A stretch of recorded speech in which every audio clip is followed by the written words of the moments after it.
मी स्वाती निलेश बर्वे. मी विलेपार्ल्याला राहते. By profession me architect आहे. लहानपणापासून मला तसं खेळाची आवड आहे. म्हणजे मी लहानपणी सुद्धा आमच्या इथे पार्ल्यात आपल्या व्यायामशाळेत वगैरे जायचे. दोरीचा मलखांब वगैरे असं थोडं शिकलेले आहे. त्यामुळे आणि माझी तशी चण पहिल्यापासून लहान आहे. म्हणजे खूप लहानपणी सुद्धा असं खूप वजन होतं वगैरे असं काही नव्हतं. पण जसं वय वाढत चाललं तसं 50 नंतर साधारण माझं वजन वाढायला लागलं आणि मी पहिल्यांदा वॉकिंग वगैरे असं सगळं करून बघितलं आणि योगासनांचा काहीतरी क्लास करायचा या मी शोधात होते. पण मी एका संस्थेत पण पार्ल्यातलं जाऊन बघितलं. पण एक दिवस गेल्यावर तिथे इतकं फास्ट घेत होते की मी म्हटलं मला काय हे झेपणार नाही रोजच्या याच्यात. त्यामुळे मी सर्च करत होते तर सिद्धीचं शतायुषी भव हे यूट्यूबवर मी चॅनल बघितलं आणि तिचं एक लेक्चर म्हणजे सेशन बघितलं त्या ह्याच्यावर होतं. मग तिचं जे ट्रायल सेशन असतं ते मागच्या जूनमध्ये मी जॉईन केलं. 1 जून 2024ला सिद्धीचा क्लास मी जॉईन केला. तेव्हा माझं वजन होतं 63 किलो आणि त्याच्यानंतर आता माझं वजन 1 जून 2025ला 57 किलो झालेलं आहे.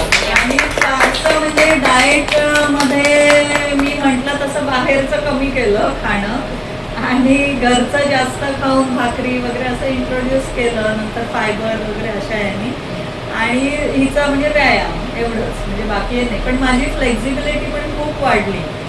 म्हणजे सुरुवातीला म्हणजे असं माझ्या मनात पण यायचं नाही सोफ्यावर बसल्यावर पाय वर्गन मांडी घालावी वगैरे असं. पण हे व्यायाम करायला लागल्यावर आपोआपच व्हायला लागलं. कुठे बसून तरी मांडी घालून मी बसू शकते. नंतर ताठ बसायची सवय झाली की आधी कसं एक आपलं कसंही बसलंय तर हे माइंडफुलनेस खूप आला आपल्या बसण्यात. किंवा आता स्वयंपाकघरात काम करताना पटापट खाली वाकायला वगैरे काही वाटत नाही. पहिल्यांदा कसं की नाही म्हटलं तरी असं पोटाचा वगैरे अडथळा यायचा. वागताना जाणवायचं की थोडं आपलं आहे पोट. आणि दुसरं असं की त्याच्यामुळे म्हणजे बाकीच्यांना माहिती नाही की माझं वजन किती कमी वाटतं किंवा काय, पण मला तरी जाणवतं.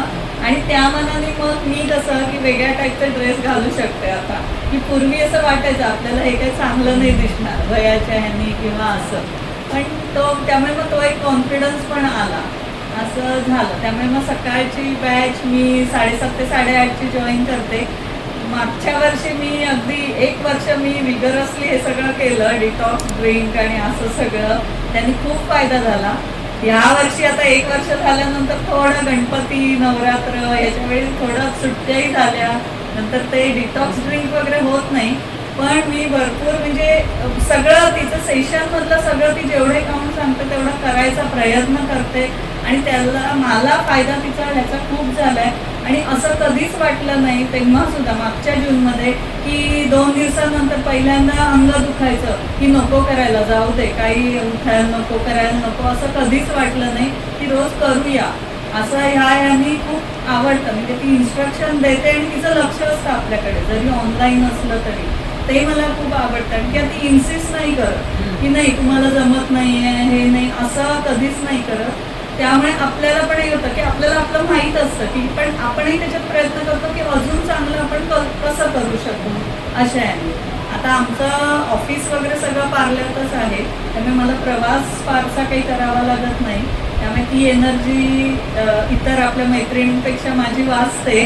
पण कसं आहे की त्याच्यात एक आम्हालाही उत्साह असतो की आम्हाला साईटवर जावं लागतं, मीटिंग असतात, क्लायंटशी बोलणं वगैरे ह्याच्यातही तसा फरक पडतो. कॉन्फिडन्स वाढतो मेन म्हणजे. त्यामुळे सिद्धी तुझे खूप खूप आभार की तू मला भेटली. ते एक मुख्य आहे की चांगला क्लास मिळणं हे पण फार हे असतं. त्यामुळे मी बऱ्याच ठिकाणी मी जिथे जिथे मला वाटतं तिथे मी सांगते की तुम्ही एकदा करून बघा तुम्हाला आवडेल. म्हणजे ज्याचं त्याचं हे वैयक्तिक हे असतं. त्यामुळे आज आणि ह्या ट्रिपच्या ह्यानी आपण ऑनलाईन जे भेटत होतो ते ऑफलाईन भेटलो आणि खूप मजा येते या गेट टुगेदरला सुद्धा. त्यामुळे सिद्धी त्याच्यासाठी थँक्यू सो मच. ग्रॅटिट्यूडचं जे सेशन असतं शेवटची 5 मिनिटं ते पण मला खूप आवडतं.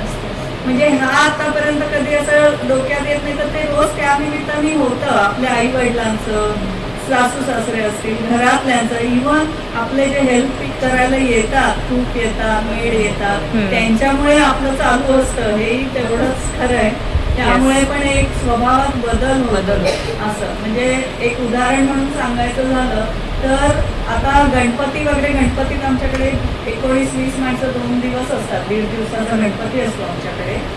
तर मागच्या वर्षीपर्यंत आधी कसं व्हायचं, ते टायमात नाही झालं, गणपती असला की एक टेन्शन असतं आपल्या घरी, गणपती असला की मग ते नाही झालं तर माझी चिडचिड व्हायची, की टेन्शन यायचं की हे असं झालं तर आता काय करायचं, असं तसं. या वर्षी मला अजिबात तसं काही वाटलं नाही. ती फ्लेक्झिबिलिटी मानसिक सुद्धा खूप वाढली